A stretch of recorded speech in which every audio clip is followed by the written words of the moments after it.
I'm Adam Maness. And I'm Peter Martin. And you're listening to the You'll Hear It podcast. Live, exploring music. Exploring music. Brought to you today by Open Studio. Go to openstudiojazz.com for your jazz lesson needs. And brought to you live at the beautiful Sheldon Concert Hall in lovely St. Louis, Missouri. Give it up, everybody, for the Sheldon. Yes. Well, Adam, it's a big day. This is a big it's a big night, actually. I was going to say, it's not a big day. This is a big evening, Peter, because we rarely do a live show. We've never done a live show in our hometown of St. Louis, Missouri. We've recorded all 1,200 of these episodes about a quarter mile down Washington, just east of here, a couple blocks away in our beautiful studios. But you and always I by the light of day. We're like the anti-vampires. I know. But tonight, we're going in there. I really might fall asleep by the end of this. I mean, we're coming up on my bedtime already. But not only is it a big night for us to be live, but it's a big night because this is, I don't know if you know this, but as this is being broadcast, it's the night before Miles Davis's 100th birthday. Yes, the centennial. That's amazing. Miles Davis, everybody. Miles Davis, of course, from just a few miles, was born in Alton, Illinois, which is 4 or 5 miles from where we sit, and grew up in East St. Louis and is most closely associated with East St. Louis, went to Lincoln High School there. Continuing on the tradition of the amazing St. Louis trumpet players, and really established it in a lot of ways. I mean, of course, we talk about Clark Terry, we talk about many before and after, but I mean, there's nobody really in the jazz trumpet world bigger, certainly not from St. Louis, and I would say just period. I mean, Louis Armstrong, like that's the godfather, right? But then next, I mean, Clifford Brown, Fats Navarro, Minnie, but I mean, Miles Davis, the cultural, the musical, the brass impact, unparalleled. But not just as a trumpeter, though, Peter. Miles was one of the great artists of the 20th century, of any medium, not just music, not just jazz, but art in general. One of the most influential, groundbreaking artists who literally invented about 4 or 5 genres by just being unsettled. Just always shifting, never being satisfied with where he was. We're going to be listening today to perhaps not just his most famous album, but perhaps the most famous album in the entire jazz canon, his 1959 masterpiece, Kinda Blue. And this album, I think, marks the start of Miles saying, I'm not going to do what we've been doing. I'm going to go my own way, and pulling in influences and people that other of the artists of his contemporaries weren't doing. Right. And just having the courage and the confidence to be himself and not rest on his laurels, not always just go back to what got him there, but realizing that when you're making great art, you have to reach deep all the time. And this album, I think, is the first time Miles really reaches down deep and he makes something that is a standalone single achievement. And it is one of my favorite albums. I don't know about you, but I could listen to this once a month for the rest of my life and be happy. I totally agree. It's an amazing record. It's it's kind of a rare intersection between huge sales, millions of copies, platinum, however many times over, great commercial appeal, the intersection of great commercial appeal and extreme artistic virtuosity on a number of different levels that we're going to explore. And you did a great job of kind of outlining the pivot point that Miles, one of his several beautiful pivot points of his career that he was at in 1959 when this record came out, as an artist, as a leader, as a writer, as a trumpeter, but also as, the beginning of this amazing network effect that he had that goes, the tentacles of which go all the way to today. So on this record, along with Miles Davis, are a couple of slouches by the name of John Coltrane. Yeah. Ever heard of him? I've heard of him. Cannonball Adderley. Yeah. Bill Evans, yep. Wynton Kelly, yep. Paul Chambers. Come on now. Jimmy Cobb. Yeah. These are, titans of the music, some of which already were beginning to, some of which weren't as known, but they would become more known later. But I think Miles's ability to put the right people together in the right room or the right recording studio with the right music was one of his most amazing. And I mean, you hear that from musicians. You talk about Herbie Hancock, Chick Corea, countless others that came up. Joey DeFrancesco, who played with him when he was 16 years old. That's right. Would talk about his tastemaking abilities as a band leader. The greatest. Yeah, the greatest tastemaker. Yeah. So what we're going to experience here on Kinda Blue is, Miles Davis, the trumpeter, the conductor, the leader, the mid-level manager, maybe the micromanager. We're gonna delve Definitely into the a little bit micromanager. Also the composer. The composer. These are all original songs. The co-composer. The co-composer, as well. we'll get into. Well, let's back it up, Peter. If we're going to say that Miles is reaching deep and he's going for something new, let's talk about where he was coming from. So when Miles is a teenager, he moves to New York and he starts to play with saxophonist who was originally from Kansas City, Missouri, named Charlie Parker. And that music is called bebop. And that music is very ornate. It has a lot of fast-moving chord progressions that really direct the improviser, go here now. Here's where we're going. This is how it is. There's very structured, almost a Baroque type sensibility. It sounds like this.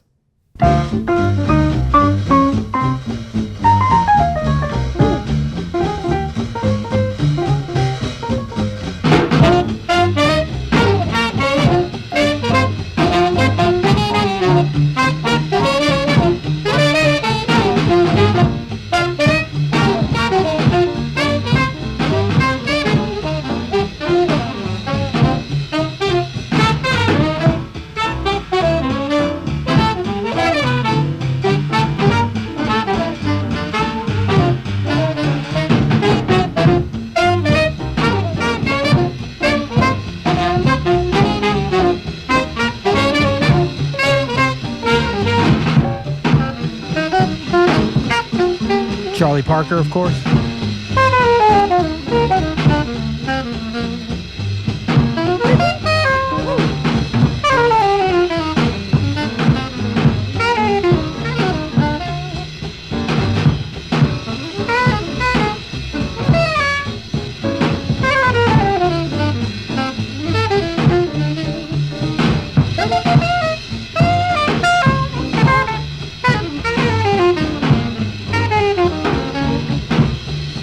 Here's a young Miles. So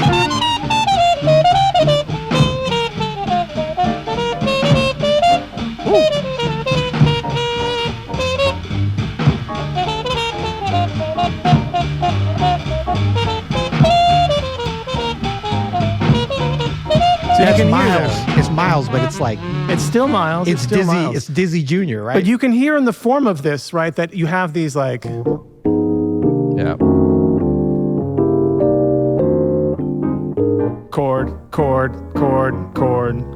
chord, right? And all of the chord too are these like functional chords, right? It's not quite paint by numbers, but it's like you do this on this and that goes to here. And and it's a very logical structure system. It's actually great for learning how to improvise because you have these boundaries, these rules in place that help you learn how to do it. Yeah. And Miles continues this through the 50s. This is If I Were a Bell from Relaxing with the Miles Davis Quintet. We just covered this on an episode a couple weeks ago. And this is, a Frank Lesser standard, Great American Songbook standard, but that kind of structure of those chord changes is still there. I'll play it and tell you what it is later. Miles. So great.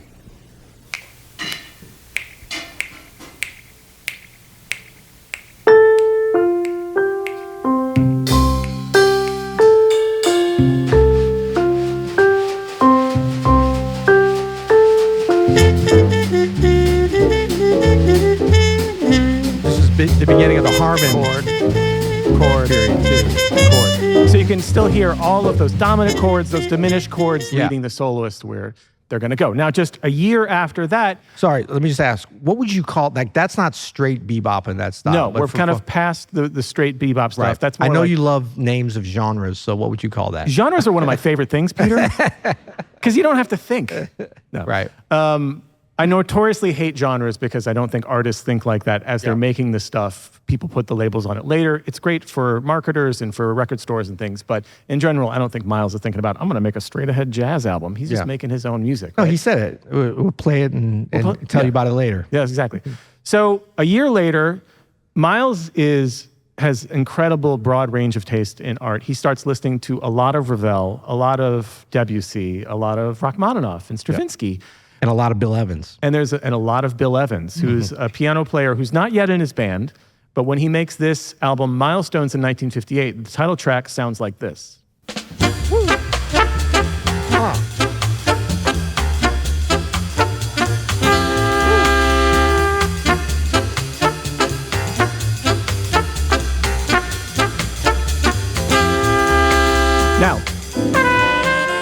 mean, it just still sounds like jazz, right? It still sounds like, but that's all happening over just one chord. It's just one chord that he's moving around. There's no like, we're moving all these places, right?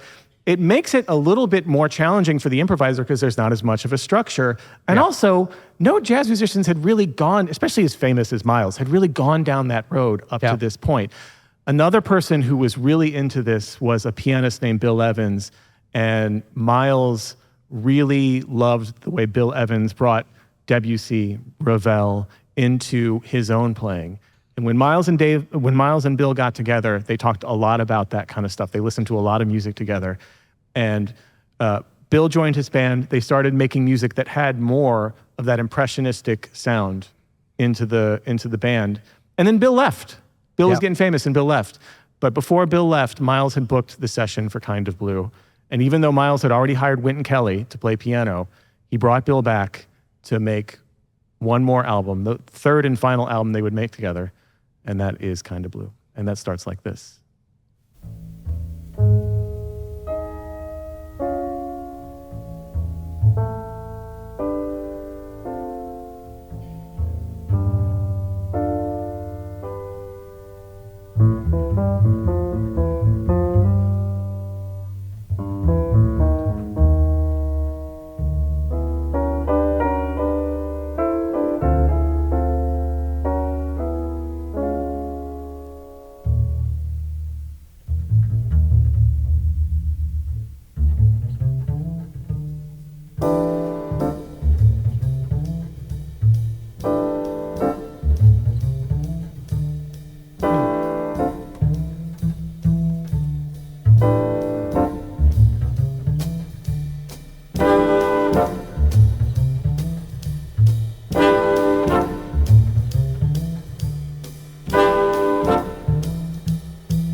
C triad over that D minor. And then right to the D minor blues.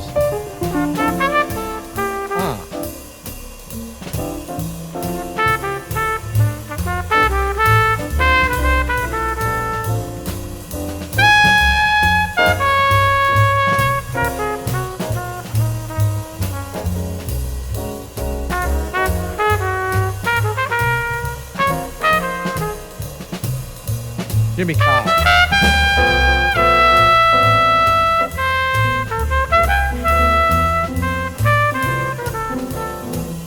All those little clusters, those little Debussy clusters. I mean, Bill Evans and Miles, the way they... John Coltrane.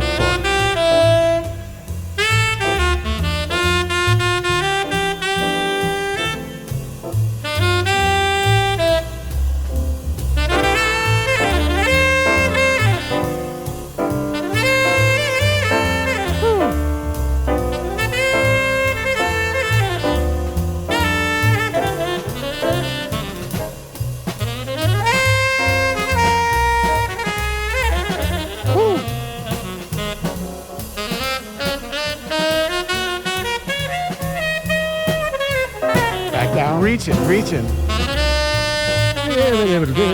Oh, right here.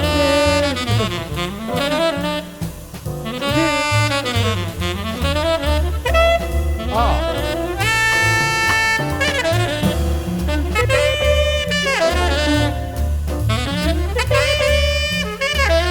Woo.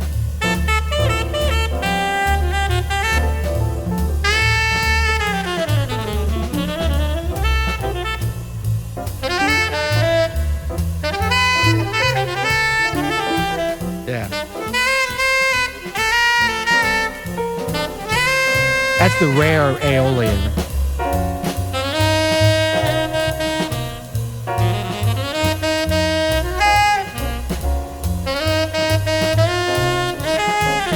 Right here.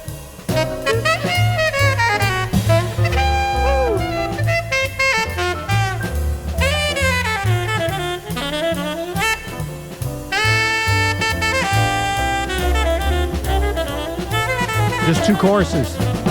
Woo! Cannonball.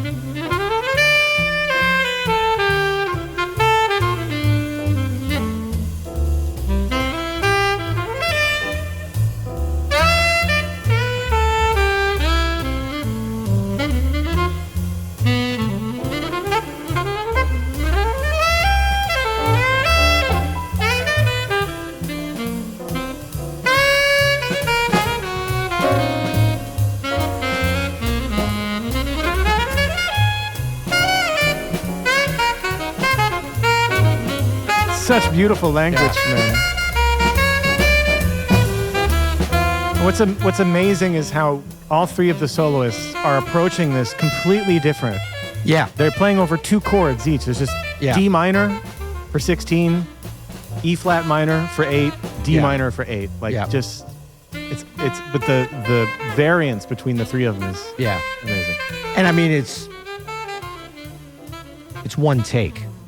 This was the first take, and this is the first take. The only take. No edits, nothing. I mean, Nothing. they just laid down masterful. They'd never solo seen this after. music before either. And they'd never seen the music before. Yeah. That's all right.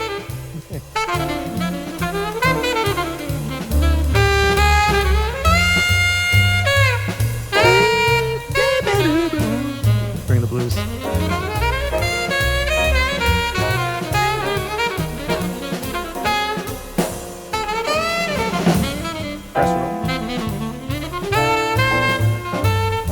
Good ear, Pete.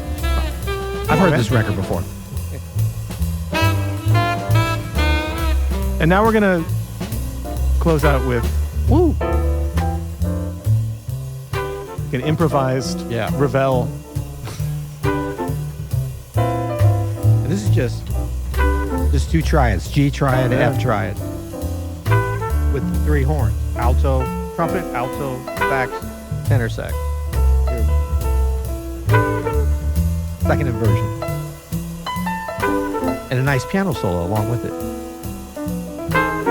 Up a half step, same thing.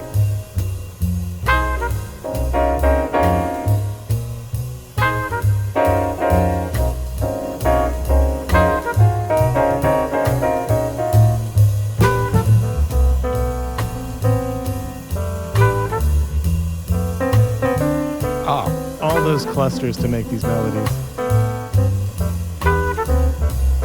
What sounds like this in 1959, you know? Nothing. Yeah. That's why it was like, it kind of hit people like, whoa, you know.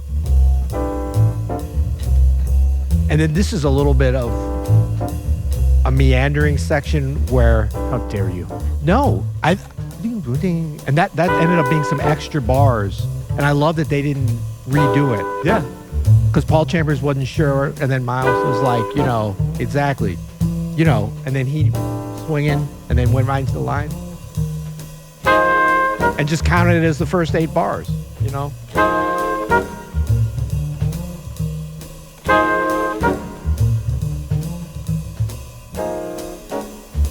Oh, and leaving off those last horns on the last E flat, that's genius, right? Oh, and I love the way this ends. Check this out.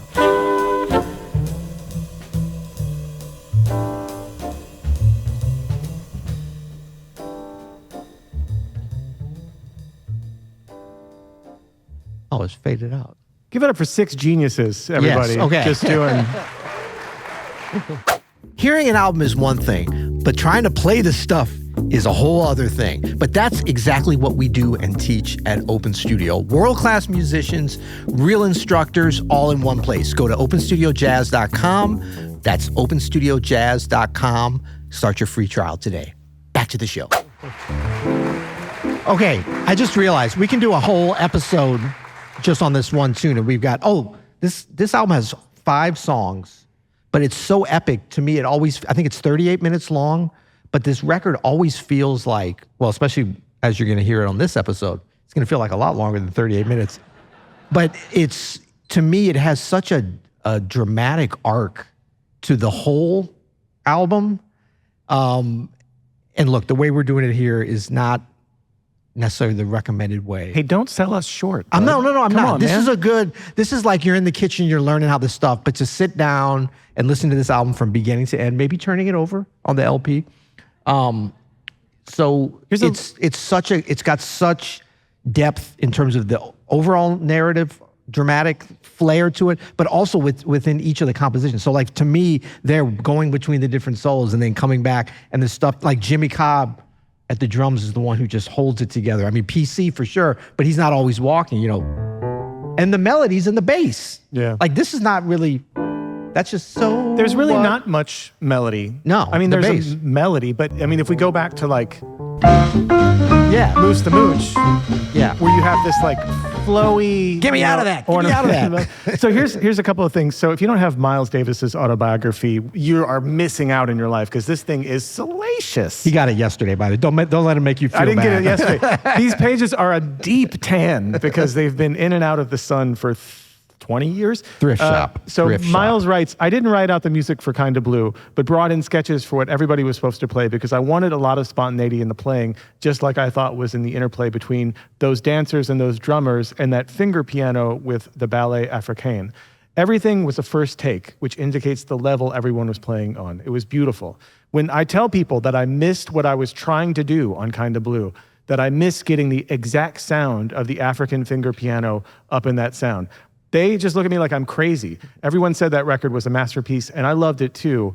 And so they just feel I'm trying to put them on, but that's what I was trying to do on most of that album, particular on So What? I just missed. Can you believe that? Yeah, totally. I totally can because because I've read the book, but also no, because this is not a perfect album. What? No, it is not a perfect album. That's literally the name of the playlist that I came up with. It was Perfect Album. No, because it's a great album, maybe the greatest. But by perfect, I mean like the fact that Paul Chambers played 8 bars because either Miles didn't cue him or they weren't sure. It came out, I mean, I couldn't imagine. Can we define terms a little bit? What's perfect? There's mistakes on this album. Okay. But you know what I mean? And that's part of the beauty, the way that they played them. Let me just read you some from the liner notes. Mr. I've got something to read. Are we having I got a little thing called a printer, buddy. Are we having a research off right now? Yeah. No, so this is the liner notes to, that was actually written on the original album. This has unfortunately been redone and a bunch of different times, but originally Miles had Bill Evans write the liner notes. And this is picking it up part of the way through. Miles conceived these settings only hours before the recording date and arrived with sketches which indicated to the group what was to be played. Therefore, you will hear something close to pure spontaneity in these performances. The group had never played these pieces prior to the recordings, and I think without exception, the first complete performance of each was a take. Although it is not uncommon for a jazz musician to be expected to improvise on new material at a recording session, the character of these pieces represented a particular challenge. And then he describes very briefly each of the compositions. I'll just do the first one because that's what we've heard. Briefly, the formal character of the 5 settings are So What we just heard, a simple figure based on 16 measures of one scale, 8 of another, and 8 more of the first, following a piano and bass introduction in free rhythmic style. And that's what really sets the tunes like So What and Flamenco Sketches apart, is because if you remember the Bebop with all that structure and Do This Now, this is completely open, which you might be like, oh, well, that must be easier. But the thing is when there's no restrictions, when there's no boundaries, when you can do literally anything, it becomes very hard to make a cohesive statement. It would be like if I stripped the rules of grammar away and you had to do free-form poetry, we could all kind of do it, but would it be good? No, probably not. Let's try. Not at first. No, but I mean, great poets spend a lot of time with rules and with structure and learning how, like, but this speaks to Miles. And then you can be free. You know? Right, and this speaks to Miles's acumen as a leader and a visionary, that he could bring in these sketches. For sure. That they and the never, band. Yes. The band can take it. Right, but also that they could bring their personality, their improvisational skills to a situation where, I mean, look, this was kind of the norm at the time, actually, to do single takes. You could certainly do more, but like tape was expensive back then, you know, and we're going to maybe listen to a little bit of legacy stuff where they're in the studio. Like once the producer says the tape is running, it's like, okay, come on, let's. It's not rushed, but there's always a little bit of tension because Miles will be like, hold on a second, and there's a lot of intent. Like the intention, it's not like today where it's just like megabytes that are free, which has really changed the music, you know. Before we move on to Freddie Freeloader, Peter, I want to play a couple clips. The first is Miles talking about this relationship with Bill and their love of Debussy and French impressionistic music. Bill Evans is one of my all-time favorite pianists, Bill Evans. His approach to the piano just brought that piece out. Because he used to bring me pieces by Ravel, Concerto for Left-Handed Orchestra. You heard that? What's the piece? Ravel's friend went bombing and came back. He was a pianist, but he lost his right hand, so he wrote a piece for left hand and orchestra for piano. And Bill used to tell me about different modes, which I already knew. And we just agreed on something, and that's the way the album went. We were just leaning toward like Ravel and playing a sound with only the white keys, you know, Dorian minor modes, and it just came out. It was just a thing to do. You know what I mean? It's amazing to hear. Now, so this is that sound when he's talking about all white keys. All white keys. And then it goes up in that first tune, up a half step. Same relationship, very open, modal. Obviously, it's like, what did they do with it, though, right? I started to do some research on some of the classical elements of this, and I realized that I am 100% ignorant of all of that. However, you know, one of the advantages, Peter, of us being like jazz piano YouTubers is that we've met a lot of other... It's called influencers, by the way. Okay, go ahead. We've met a lot of other piano influencers, and one of our favorites is a guy in San Antonio, Texas named Daniel Anastasio. He's a great classical pianist. He's got a great YouTube channel and a great social media presence. Follow him. He's loads of interesting stories about classical music and like the structure of some of that music. And I was texting Daniel last night as I was like working out at the gym. I was like, hey buddy, we're doing this podcast. Like, what about Kind of Blue? Like, what are some like comps to that? Like, where were they getting these sounds? And he sent me back, I swear to God, like 5 voice memos, like right away. And they were so good because he's like a really good YouTuber that I just texted back. I was like, can I just play this at the show? And he was like, sure. So I'm going to play the first one. Okay. And Daniel's going to explain some of these textures and give some examples of things that Bill and Miles might have been listening to. Hey man, I was thinking like in the Debussy preludes, how Debussy is using harmony is in these modal and pentatonic shapes. So he's often, like in the Sunken Cathedral, using parallel octaves and fifths. And it's not growing to anything, it's not resolving anywhere, it doesn't have any tension. It is just like a color or an environment or a shape.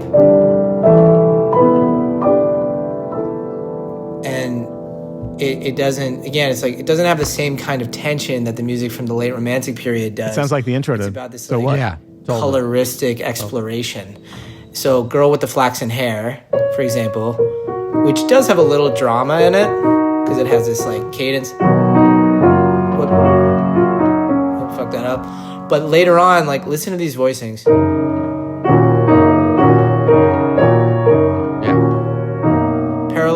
chorus, parallel fourths.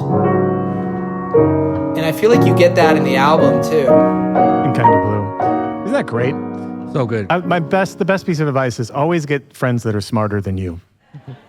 Well, That's why you're here. yeah.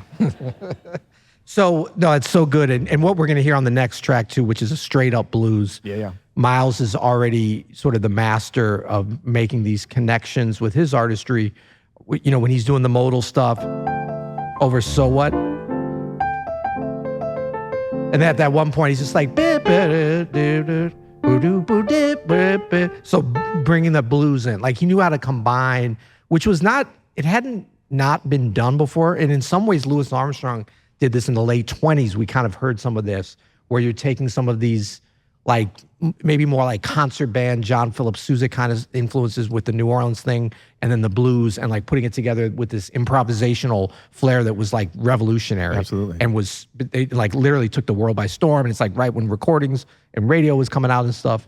But like Miles really like sat in that tradition in a way with this modal stuff and his love of the Ravel and the Debussy and stuff. And it's just genius the way it's all kind of, you know, the tapestry that it became. So the second track is called Freddie Freeloader, and this is the only track that Wynton Kelly plays on this album. Again, Wynton was already hired as He was the new pianist. the pianist in this band, but he showed up to this session, and Bill Evans was there, and he was like, "What?" And he almost left. He was And like, he almost left. Because I guess I'm not starting yet. But here's, again, how smart Miles is as a band manager, as like managing his people and getting the best out of it. Could you imagine this song No, of course with not. Bill Evans instead of Wynton Kelly? Yeah. Like, it would be so different. I'm sure it'd be great, but like, this is a lot of people's favorite track. Could you imagine us listening to this track without me playing along with Wynton Kelly? Please Okay, I'm try gonna to restrain yourself. I'm going to try. I closed it.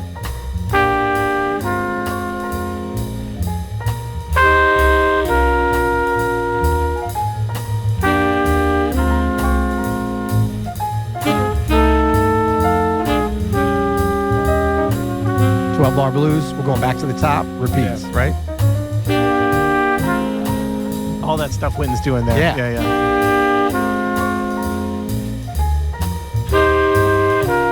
It's just like counterpoint to the main, very simple melody. Yeah. Man, this is a simple record. Now check out Jimmy Cobb's gonna make a snare drum hit here.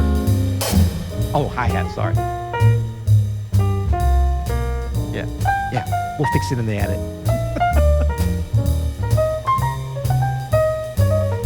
Careful.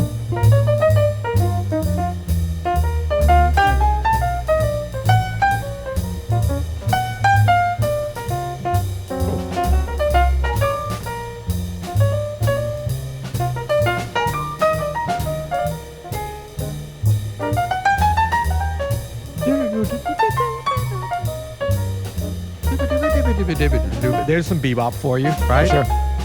Little flashes of bebop on this album.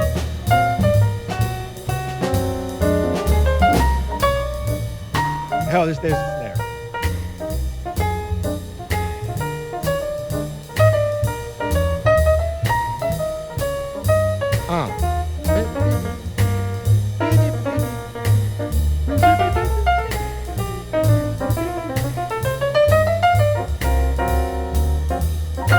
It's so good, dude. It's so swinging. It's so amazing.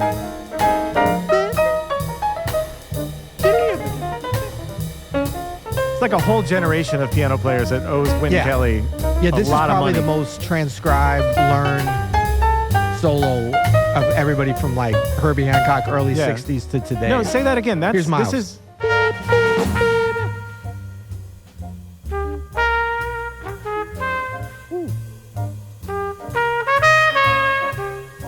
bass.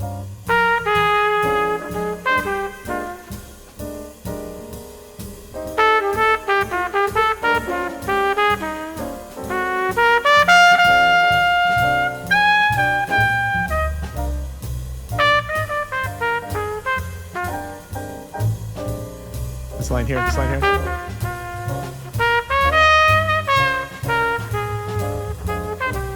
Okay, the solos are perfect on this record. That much I'll give you. We're gonna arm wrestle over the perfect later. No, they are, which is I'm rare. coming at you.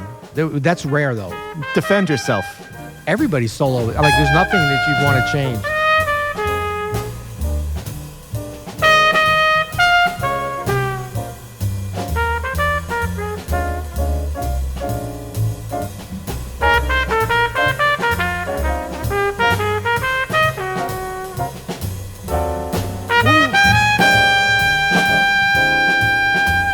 Lydia and Dominic, of course. I mean, this is some of the most complicated snare playing that Jimmy Cobb plays on the whole record, which is like his restraint is impeccable. Like a lot of drummers could have screwed this whole record up. This. Just strolling for a minute. Yeah. Take our time. We're about to have one of the greatest handoffs in jazz history between soloists. Yeah. When John Coltrane comes in.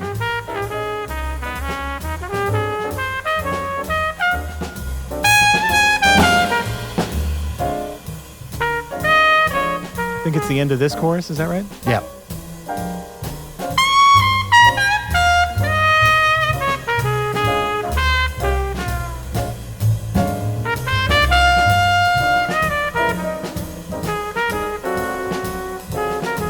Here comes, yeah.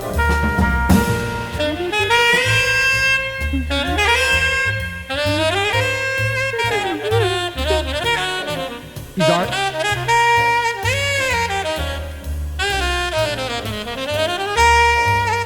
Just comes in on fire.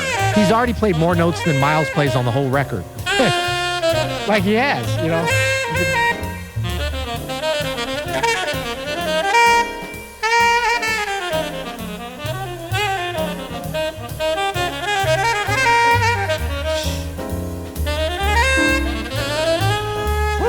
Man, they're listening. Oh.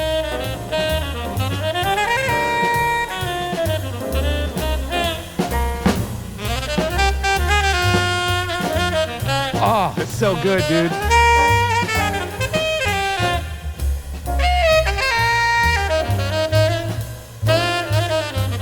Man, Train's blues playing is effortless. Like he throws that in like it's like he's just like tossing some tissue out of his pocket, man. Oh, True, it's true.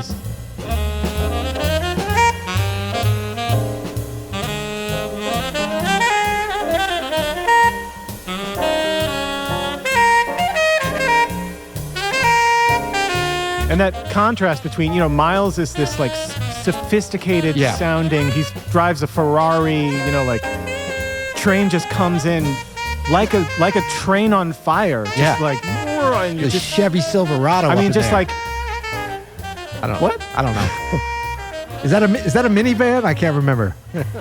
But he just comes in and reminds you of everything raw about being a human being after you develop this like sense of like, well, aren't we fancy with Miles? You know what I mean? It's and the like, connective tissue. Jimmy Cobb. I think This is Cannonball Adderley. Cannonball Adderley.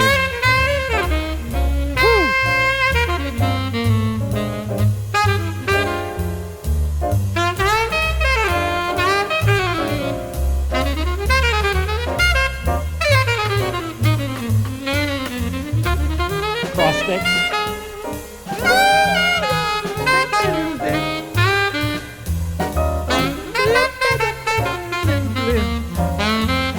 I mean, Jacksonville, Florida. does Cannonball Adderley have the most singable solos on this whole album? So lyrical. For sure. Miles pretty good too. Train did too.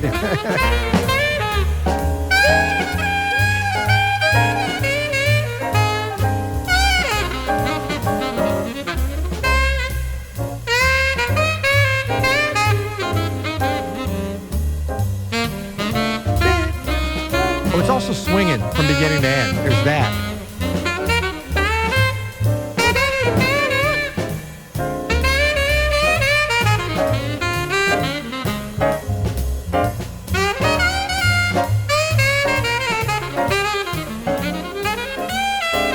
All right. Okay, this is incredible. It's going to be a real challenge to This get is going to be a this challenge. into a 'Cause I tight want to go 90, back and my listen man. to stuff. But Well, hold on. Before we leave need Freddie to- Freeloader, though, I Yeah. do want to play just what I think is one of the most amazing moments, and it's Wynton Kelly's solo. Just listen to a little bit without anybody else, and notice how you can. He's like a drummer. You can feel the groove so clearly.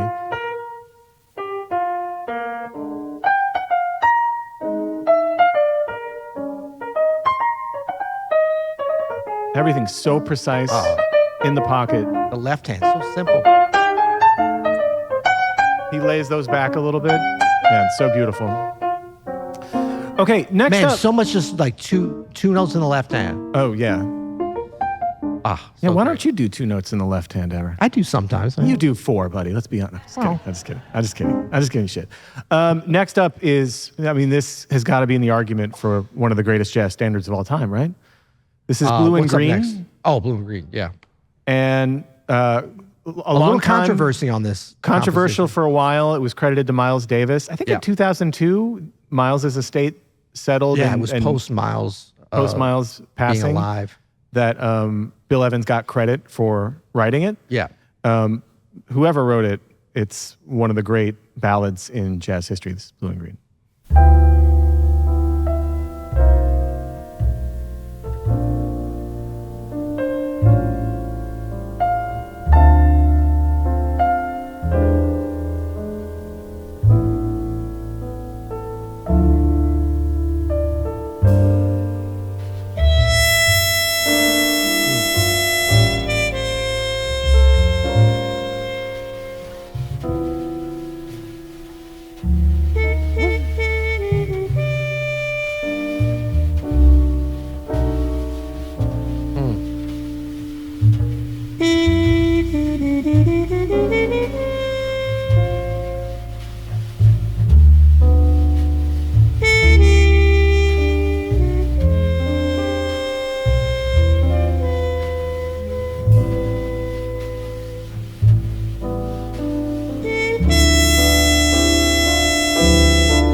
Paul Chambers, the unsung hero of this album at the bass. 23 years old when this record was made. Yeah. Yeah. PC. Yeah. Just Jimmy amazing. Cobb was Train. Yeah, Yeah. yeah. Good. Glad you turned that off. Here's yeah, give it up. No, everybody. it's come on. Yeah. Here's a little bit of here's Bill's perspective on Making Kind of Blue. Of course, Kind of Blue was the most popular of the three albums. But how was, I have heard it was you made Kind of Blue in one day in studio. Yes, that's right. Very quickly. Was that a special experience for you? Well, yeah, of course, anytime you play with musicians like that, it's a special experience. But I think we all just do our professional best. And perhaps that day, the chemistry was maybe a little better than usual or something, because that you can't predict. What you can do is to be a good professional, always do a good job, and sometimes things come together so that it's even a little better than professional. You know. You have contact with Miles Davis these days? Some. Yeah. I saw him Well, now it must be a year ago, because I had heard these rumors, so many rumors around, about Miles, and somebody told me he was very sick.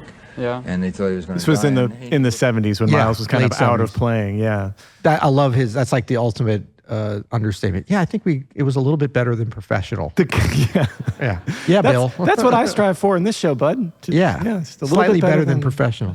No, I mean it's actually stunning. So let's talk just a little bit before we move on about the sound of this record. Oh, please. Columbia Records, Fred Plout, that was right. the engineer. That's right. Irving Townsend was the Irving producer? Townsend, Yeah.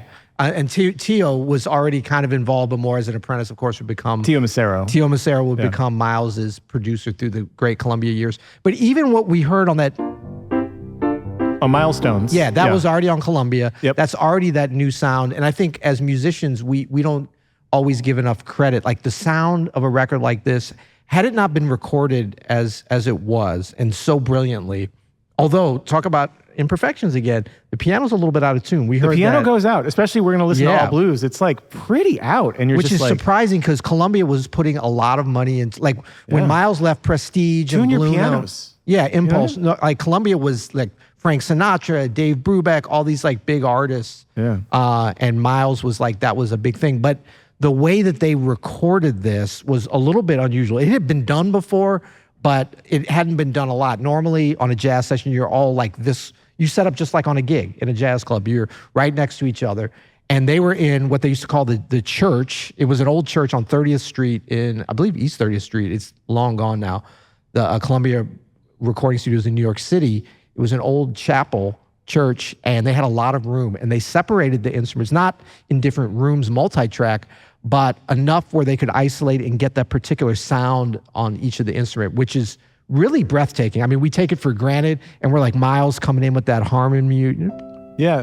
We got a little clip here of Jimmy Cobb actually talking about that. Yeah.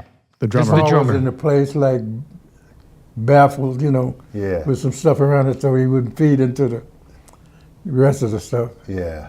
Then the piano was in some place with a cloth or something over so Cloth the over. rest of the band wouldn't feed into that, So like we was all like separated, kind of separated from each other. But Yeah. so to get the right sound that the engineers want, he just come in. That's how simple it is. So instead of being real tightly packed together Yeah. with like the mics all close together, they were in different parts of the room, separated from each other, more isolated, which is now very much the norm. Yeah. Whenever Oh, you yeah. do anything. But I think that it had an effect on the way they play, because you see the pictures. There's no video footage of it. There is of them playing So What from another session from the NBC thing. But you see pictures of them, and like Miles is at the piano and Bill Evans, these classic, beautiful pictures. We'll have them on the show. But it's like they're very much together kind of learning this new music. Miles is, like just little sketches and stuff. And then they go to record one take. Now, there were some false starts. We're going to hear a few of those. They're shooting a lot of darts. There's a lot of cigarette smoke. Yeah, but there's also like they're kind of far away, so they have to listen. So I've always thought that this was. I actually asked Jimmy Cobb. So Jimmy Cobb, the drummer that we just heard, was by decades the longest living member. In fact, he only passed away within the last 10 years. But I mean, he was, the one member that was still around in his memory of it, that session, although I'm sure he was sick of people being, tell me about Kind of Blue. He had this long career, thousands of records. Yeah. But, I think that really had an effect, that they were a little bit, they had to listen. They were a little bit out of their element, right? So they had to maybe play a little bit more simple. And, I think, I don't know that it's just one of those things that happened, but that also enabled, as he said, the engineers to get this incredible sound on each of the instrument, which is really unmatched in anything Miles has done, I think. Yeah. Next up is All Blues. Ooh. A blues in G in 3/4. Yeah. Second blues of the album, of course.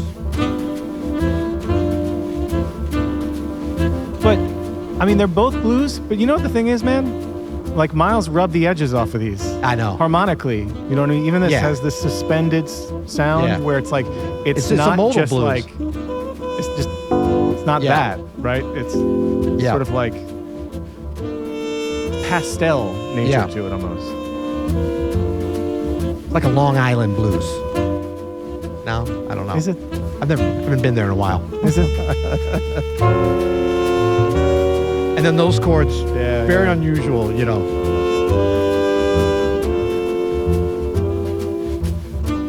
And Jimmy Cobb is using brushes on the snare drum. So it's that texture. I mean, that miking of this is stunning. It sounds so amazing. Yeah. It sounds so amazing. This is pre-internet, by the way, just to let you guys know how long ago this was. 1959. Pre-Adam. Pre-Peter. Yeah. Well, yeah.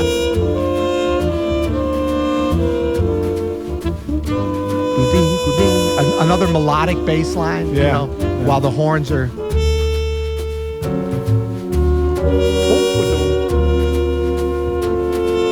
Oh, the start of Miles' solo. Oh, when Jimmy Cobb goes to the sticks?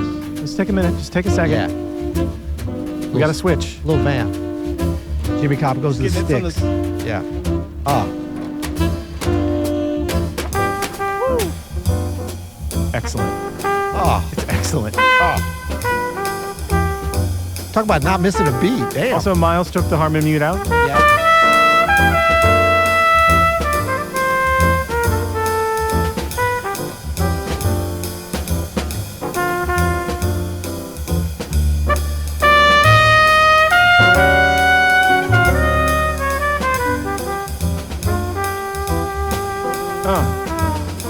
There's just 4 chords in this whole.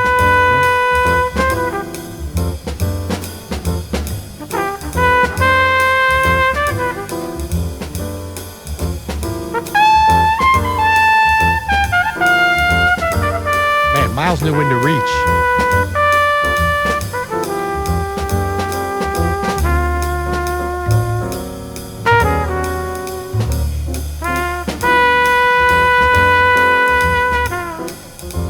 Falls off that so beautifully. Man, to be so far in your solo and still leaving all this space. Yeah. I bet Train's not gonna do that. But that's why it works so well. Yeah. That's why Miles and Train are such an unstoppable combination. Because they, like, just when you're mesmerized here by Miles's charisma Yeah. and sophistication, Train comes in and, like, punches you in Yeah. the nose.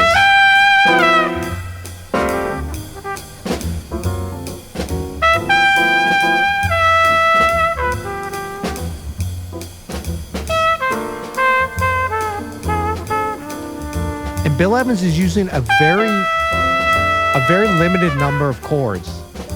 You Yeah. know, of voicing. That's right. Even between like this and So What, a lot of overlap. you He's know? comping with colors instead of with melodies. Yeah, He's, and it's very much Yeah. like in the, and Jimmy Cobb, like they're playing as a band. Like nobody's like, I'm gonna do all this. It's just like every little part, Yeah. like they're listening at a level. Cannonball. Oh.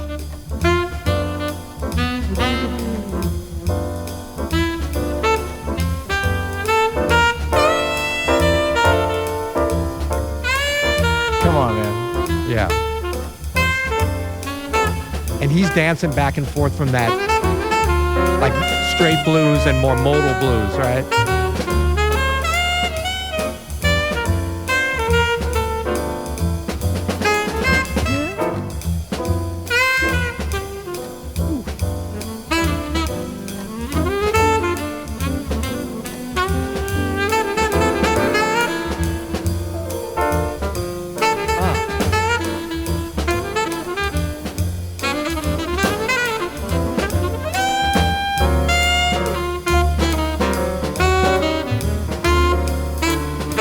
Cool. Let's show them just a little bit. Like we talked about, there's just 4 chords on this, right? There's this chord, the G7, but it's got, like you alluded to this, like it's got Yeah. that little bit of suspended thing that Miles really articulates. Yeah, And so then instead Bill of Evans like is supporting it. instead of like a Yeah. blue, quote unquote, yeah, instead of like the cartoon version of that, it's got this like Yeah. it's like a charcoal drawing almost. But you know what what I mean? fits It's like over it it- blends into the paper. What fits over is. It's that same sound, right? Just Mashup over a G. time. Come on, mashup. Hello, Miles Davis 100. One thing, Miles Davis. Woohoo! One thing I want to point out, Peter, is But that's like a thematic thing, like because we're 20 whole minutes thing. later in the Yeah. record, Well, and the they're same thing calling with- back to this. Yeah, all of those chords. I mean, even the first chord of that of Blue and Green is like this beautiful. that's another sus. It's a G minor 13 chord. Ever heard of it? Actually, it's a G minor 6/7. Stop. Would you stop It with is. that shit, It please? is. Don't That's ever. the 6 and that's the 7. Hey, I'm about to leave. All right. But it's this chord, which, I mean, it's like Blue and Green. Like it has this like. it's got a nostalgic, forlorn kind of pensive, and then French. yeah, Yeah, for sure. Je ne sais quoi. Adam. Okay. But just real quick again. So that's the first chord, and then the second chord, C7, but it's not. It's not. Well, Yeah. it's the same as the G, but up a fourth, right? With that same sussy. The same sussy kind of thing, yeah. And then these two, very like obtuse, sharp nines, right? Yeah. And then back to the same. Yeah. There's 4 chords, and like it's just like they created this world. Which, by the way, And this if you is don't not. know chords, you're probably like, who cares? And I get it. But it's like if you think about a painter that just 4 colors but creates this incredible world with it. Yeah. But a group of them doing it together. And that Stunning. move that happens on the 5. Yeah. That's not like a standard move. No. That's like the Miles move. You know. Yeah. One thing I want to highlight is just how long Bill Evans just trills. I Yeah. took all the horns out in the beginning. He's just trilling Yeah, forever. Listen to this. That's discipline right there. Yeah, I'd be like, Oh, I know what you'd be doing. you could have done that. Noodles over here. He's still trilling, man. He's I still know. going. That's the gig, dude. Come on, man. By the way, this is like da-da-da-da-da-da-da-da-da. Those are in time. Yeah. Yeah, it's just 4 notes.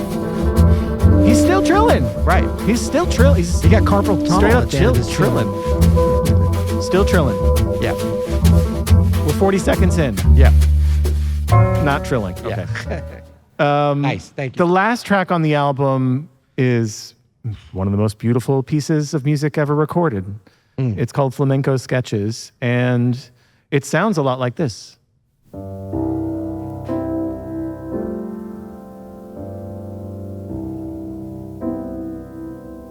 This is not Flamenco Sketches. No. This is Peace by Bill Evans, which came out the year earlier on Everybody Digs Bill Evans. Riverside Records. And Miles took that little intro, made this. Sounds similar. Sounds similar. It's also the same pianist, so there's that.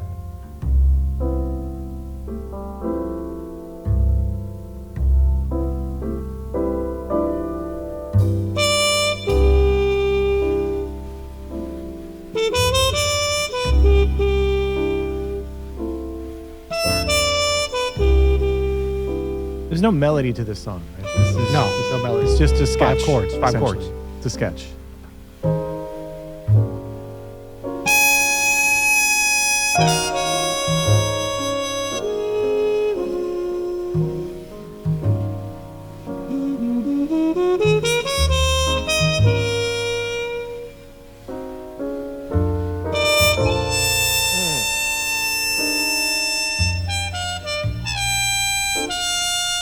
See? Imperfection there. Small, but beautiful.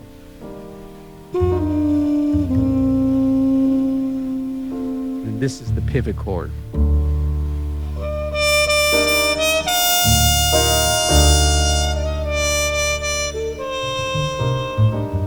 Little Sketches of Spain vibe.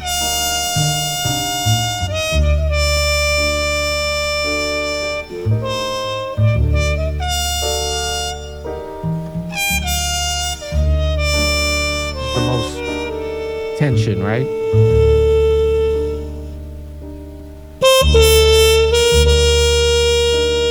And the resolution.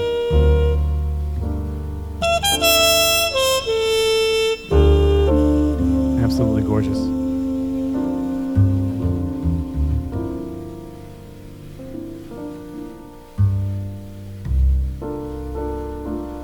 PC already went back to the C. Yeah. Yeah, see? It's gonna go with it. That's the top. That's the top of the form right there. John Coltrane.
Oh, you found it. You found it.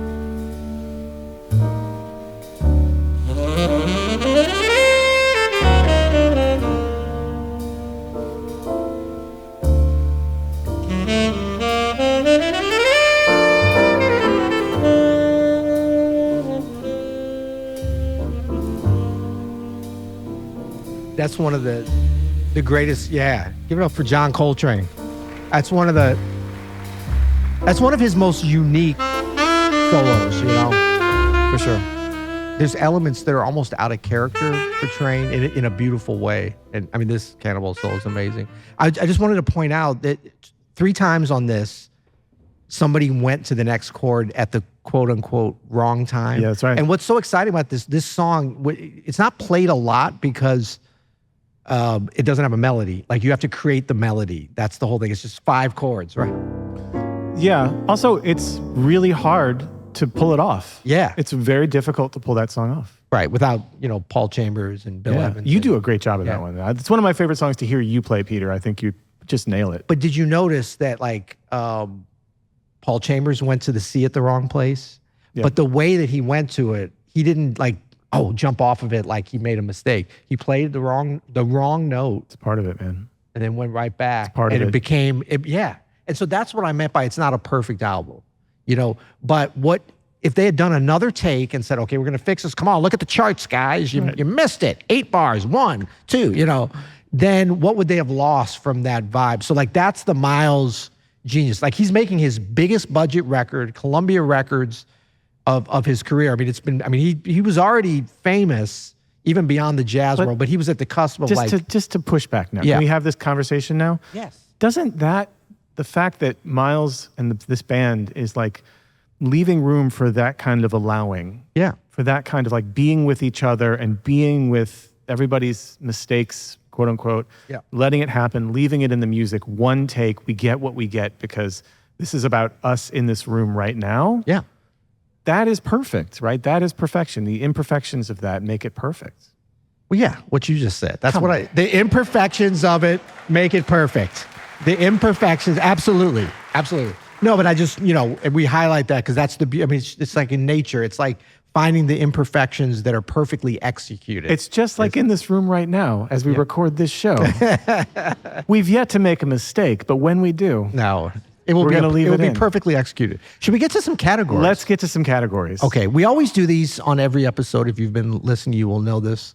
Hold on, before we do that, 1, 2, 3, 4, 5, 6, 7, 8 categories. Before we get off that, I just want to hear a Flamenco sketch. You have a piece of audio that you loaded into this iPad that says Flamenco Sketches Floor Squeaks. I just got to know what this is. Oh, yeah.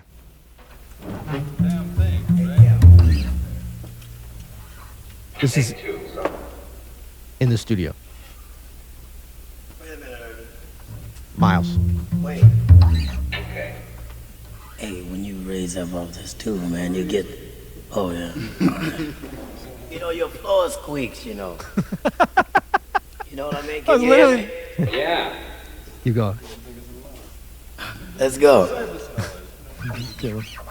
That's his hands on the strings, Paul Chambers. Why go? Take 2. Act 2. Sounds like a Stanley Kubrick movie or something. It's amazing. Does. But I mean, that's how loose it was. But it was also because there's another, these are like little kind of outtakes. They weren't complete takes. They were false starts. Sometimes they would start and the producer would be like, hold on, go again. Because Miles, you can see it in the pictures, was on this stool. And he had this like really cool like scarf or ascot, a scascot or something. It was some kind of cool, he was a fashionista. But he's on this stool, but like he's so relaxed and you can hear it on some of it, like on Flamenco Sketches, it kind of creaking. And so the producer had stopped him at the beginning. He's like, start again because, and that's why Miles was like, well, you got a creaky floor here.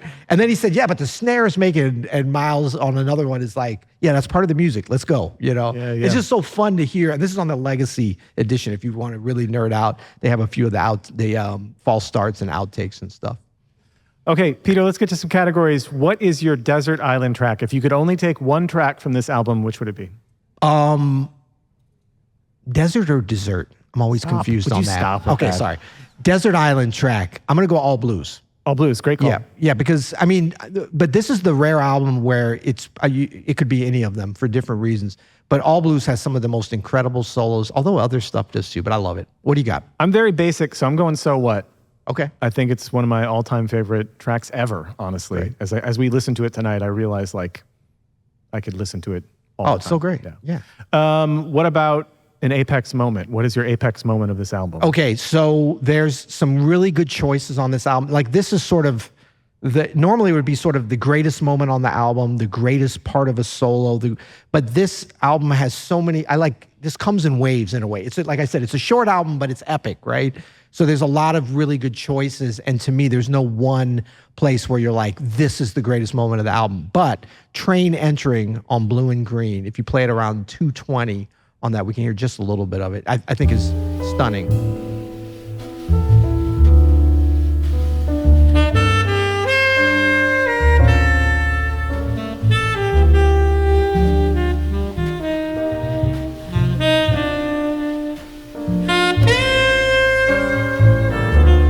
Yeah, and then the whole solo, but the way he starts that, like his tone, it's almost no vibrato.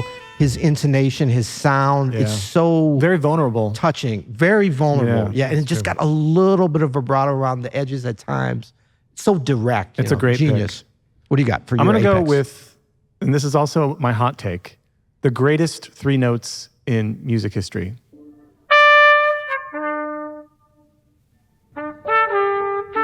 Miles' solo on So What doesn't get any better. He just wants to show off how he can separate the instruments, which he can. I just think It's such a great... it's such an iconic moment, right? It's like when you hear that, you settle in, you know you're going to be treated to an incredible experience, and it's just, I mean, what a simple way to start that. Damn, too, why didn't I think of that? Why didn't I think of that? But I mean, it's of course, I such- could do that, but I didn't. You know, But it's and think about what's happened before that. Only a couple of minutes, but it's already been kind of epic. Yeah, but all the rubato stuff with PC and Bill Evans. Yeah, it's been epic. And then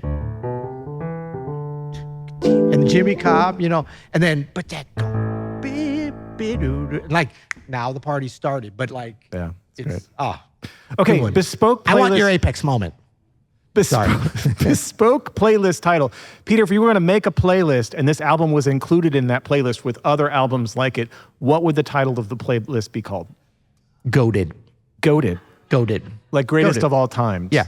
Goated. It has been goated. Okay. And so there would be like just a very small, you're talking like maybe intervisions. Yeah. Maybe Songs of the Key of Life. Yeah. Maybe, Giant Steps. Of course. Same year, 59, Sure. 60-ish. 60. I mean, just the greatest albums that are just indisputably from whatever genre. Yeah. I would call it one of one because this is like one of those albums. There's nothing else quite like it. Not in Miles Davis's catalog. Like, what's another kind of blue that he made? He didn't turn around and the next thing he did was just like this. Well, he's Miles like, I'm going to 58. live in this genre. He like pretty soon after this formed a new band, started doing new stuff with a new group of musicians, formed his second great quintet a couple years later, and is like onto a whole new sound. And then a couple years after that, he's on to like In a Silent Way and Bitches Brew and a whole new thing. And it's like he's never sitting still. He made this one thing that was this like sketch of impressionism that he left with us. And that's even the it. And songs, even the songs that he did keep playing from this, Yeah. like with the Herbie, Ron, Tony, were totally different. Like they would do them like 300 beats per minute, like Yeah. and just like I'm gonna rip your face off with yeah, this. it was kind almost of like thing. I'm gonna play it for you, but Yeah, it ain't yeah, gonna yeah. be what you. It ain't kind of blue. But this vibe was never recreated, and not just by Miles, by the way. What are the other kind of blues out there? Like some people are like Time Out. That's not really like this, is it? It's kind of its own thing. It's great, but it's Yeah. its own thing. Nothing by Mingus. Same year. Same year. Nothing, Yeah. but nothing in this year of those like Pantheon, Shape of Jazz to Come, Mingus. Nothing's like that. All right, well, don't talk about that too much because we get in 2 categories from now. We're going to come back to that. Cool. Snobometer. Oh, by the No. way, the person who named. Hold up. Quibble bits. Oh shoot. Okay, Quibble Bits. No, none. None. Great. Snobometer.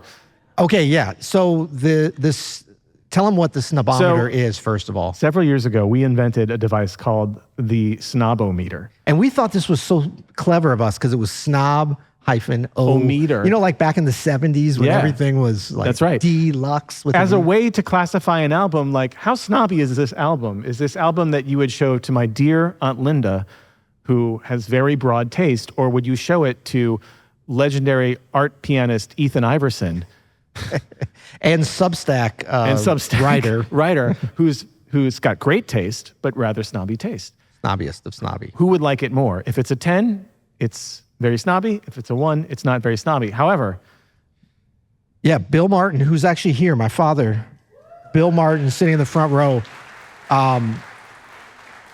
alerted us about 1.5 years ago. He said, the snobometer is kind of stupid. And I said, what do you mean? And he said, no, the idea is good, but you need to call it the snobometer. that's right. And so from henceforth, after that date, it has been known as the Snobometer. And I just want to say, Bill, before you made that suggestion, we were not anywhere close on the Apple Podcast charts. We weren't even in the conversation. And we didn't even have Apple products yet. We've since peaked at like number 4 in music since Bill changed that. That's right. Causation or correlation? We don't know. No, we don't know, but I'm pretty sure it's the name change. Okay, what do you got? How snobby is this? So, okay, I'm gonna go 3 on this. That's a good call. What? Really? We rarely agree on this. I usually violently disagree with you, but I'm going 2. I'm going a little bit less snobby than I think you are. Tell me your thinking on it, then I'll tell you mine. One of the most accessible jazz albums of all time. If you met someone and they say, I don't really know anything about jazz, I don't think I like it, what's the first thing you would hand them? Kind of blue. So wouldn't that make it a 1? It's still jazz. Okay, fair enough. So I'm going to tell you why I gave it a 3 and not. I just knee jerk put down 1. I'm like, finally, we have an easy one. This is the least snobby album ever made. Everybody loves it. But I will remind you of your family lineage, my dear friend Adam. Aunt Linda has been assigned to 1. Is Aunt Linda here tonight? No, I wish you were. Well, if this was a 1, she would be here. See? That's why we're at 3. All right, okay. In my mind, that came across. I can't so much wait more till you and Aunt Linda successfully. meet. It's going to be a great day. Yeah. Okay. No, the reason I didn't give it a 1 really was because the fact that we can break down this stuff in the way that we did, there's got to be some level of snobbiness to it, So now we're hitting a little bit of a roadblock because the next category we have is one that we use on nearly every single episode. Yeah. And that category is a question. And that question is this album better than Kind of Blue? Glitch!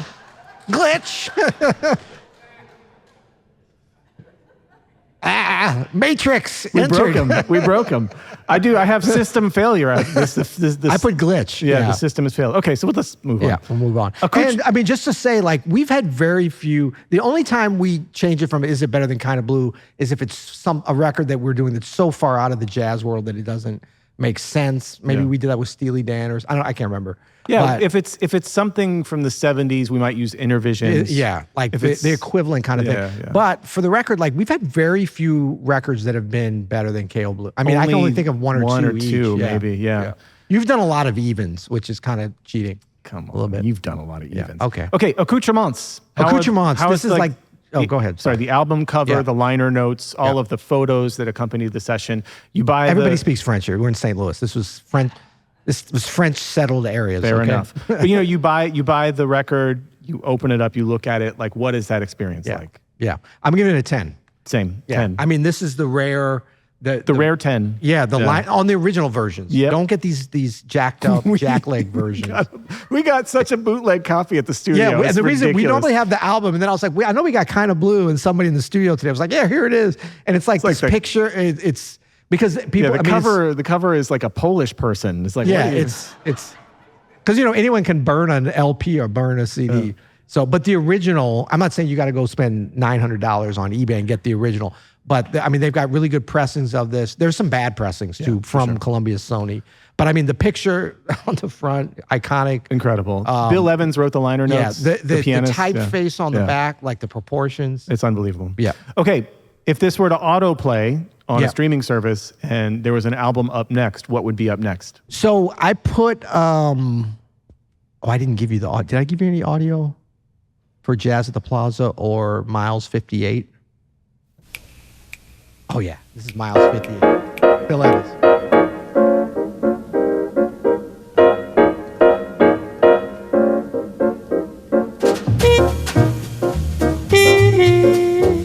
This is Love for Sale. And this is a great record called Miles 58. It actually wasn't released till a little bit later, but it was the exact same band as Kind of Blue, but from a year earlier. Bill Evans was still in the band, and Philly Joe Jones was on drums. So it's a little bit, it's different. Like, I don't think, like, we learned today that Kind of Blue wouldn't have been Kind of Blue without Jimmy Cobb, without anybody who was on it, but especially Jimmy Cobb. I mean, wow, he's the one person that was playing every note, on the entire album, I think. But Bill Evans talked about how much he liked, because he mostly played with Philly Joe Jones in the Miles Davis Quintet, Sextet. Same thing with Cannonball Adderley, John Coltrane, Paul Chambers. And so that would be a great record to go, even though you're going backwards a little bit, a year before. But really interesting record. What you got, Adam? So I didn't know we were doing audio for this. Well, it's not required, man. Too, buddy. Yeah. Well, competitive over here. You want the Wi-Fi code? What's happening here? Can I help you out? I'm going for this. Okay. Go on in. John Coltrane's 1965 masterpiece, A Love Supreme. 6 years later. Right. Also somewhat of a singular album. Yeah. Also a very heady concept. Also tunes that Train brought into the session with his quartet. Yeah. With them not ever Impulse. seeing them before. Yeah. So I think when we covered this album a couple of years ago, this is one of the rare ones you said you thought was better than KOB. Yeah, but I'm such a John Coltrane head that the more Train, the better. And then also, like, McCoy Tyner's my favorite pianist of all time. And Yeah. And it's hard for me. Also, have you ever noticed that whenever we listen to any of these albums on the show, we come away with it like that's the greatest album we've ever heard in our lives? I know. It's like whatever we last listened to. So, all right, this was awesome. This was so Finally, great. we St. did Louis, it. thank you so much Thank you, St. Louis, for being here tonight. Until next time. You'll hear it.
Bye.